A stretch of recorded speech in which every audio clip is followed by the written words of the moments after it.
Wrestling fans around the corner, around the world, hello Friday. Welcome to Boston Wrestling Sports. Flashback Friday. A quarantined way of life continues for most of us, unlike those working in hospitals around the globe trying to fight the coronavirus disease.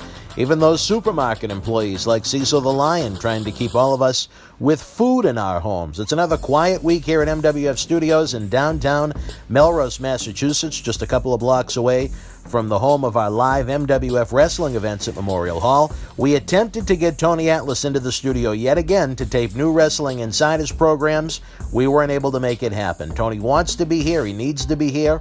It continues to be a tough time for the Hall of Famer. As many of you know, his wife suffered a stroke last June. She's been hospitalized ever since. Her Social Security check goes to the hospital, and she's obviously unable to work.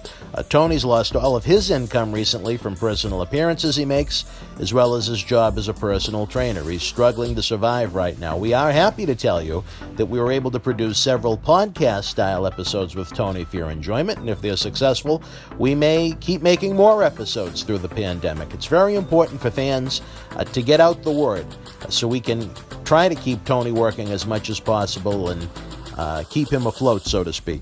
In addition to our podcast with Tony, check out our new full-length Demolition Smash Wrestling Insiders episode, available now on our YouTube and Facebook channels. Smash shoots on Demolition's omission from the WWE Hall of Fame, Mr. Perfect and the entire Henning family, and more. Smash pre-taped this episode with us in studio last year. We were saving it for WrestleMania weekend until the world fell apart. We continue to go back in time to the good old days of professional wrestling with our daily New England wrestling history videos, and fans enjoyed last week's Flashback Friday so much with the Iron Cheek, we decided to do it again. This week, we go into the Boston Wrestling Sports Archives and revisit our studio shoot interview with WWE Hall of Famer, Mr. Wonderful Paul Orndorff. Enjoy. I never knew Jimmy to act like that or to be of this rage or whatever it was. I wasn't there. And they never arrested him, so I don't think they let you get away with murder and not put you in jail, do you? Right. Well, and I don't know if that's just a lot of the media or just something they could talk about and bring somebody down. I don't know. Yeah. But Jimmy and God knows.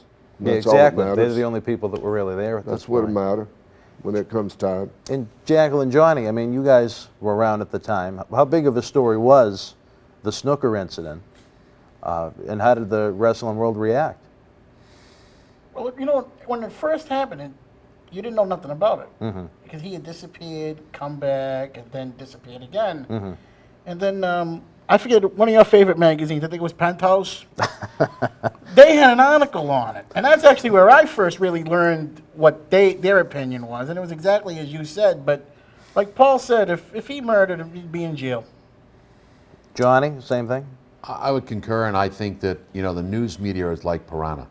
Sure. It's sensationalism, and that's all it was. You see it happening every single day. You have people dying of drug overdoses. You have people hurting around the world. What's the first thing they pick up on?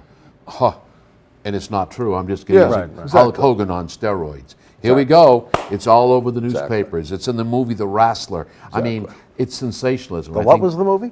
The Wrestler. Okay. Not The Wrestler. The Wrestler. I'm sorry, Mr. Morani. We're not as proficient in speech as you pretend to be. It's difficult. But I think that's what it was, you know. And again, I have to agree with Mr. Orndorff and my great friend here, the Jackal, that it's between God and Jimmy Snuka. And if he really did do it, then he pays at the end. But as Paul said and the Jackal said, anybody guilty of murder certainly would be running around. No. That one incident aside, do you think that all of his drug problems really killed a lot of the potential big money he could have made as time went on? I wasn't around Jimmy if he had any drug problems, because he looked too damn good to me to have a bunch of drug problems. I mean, that man was chiseled, man. 235 pounds. I mean, solid rock. Hey, you don't have drug problems and go to the gym every day and look that way. Yeah, trust me. Trust me. It's either one or the other. There is no both on them, because you're gonna know one way or the other.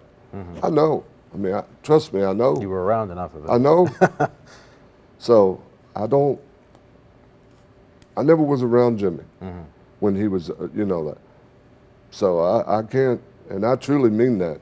I was with him, in Charlotte and everything, and I'm a gym rat.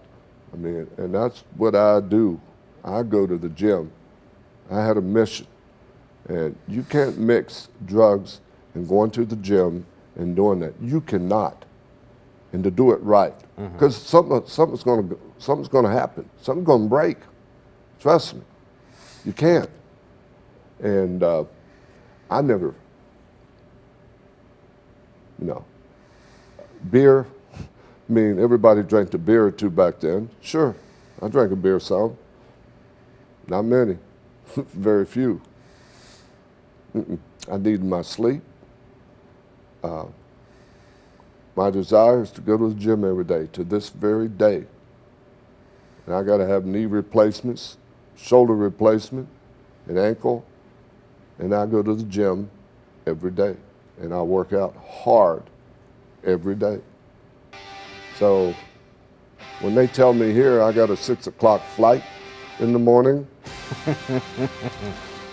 Hope you enjoyed that trip down memory lane. Fans, please like, share, and subscribe so we can continue to bring you more great wrestling content. Again, at least until the studio shuts down, check out our daily New England wrestling history videos, our Tony Atlas Wrestling Insider style podcasts, and join our Patreon channel for just a couple of dollars per month.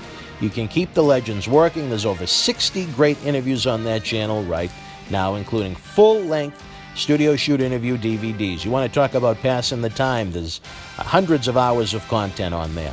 We'll be back next week with another Flashback Friday featuring the late Matt Bourne, the original Doink the Clown. Until we speak again, folks, you and yours be well, more important, stay healthy.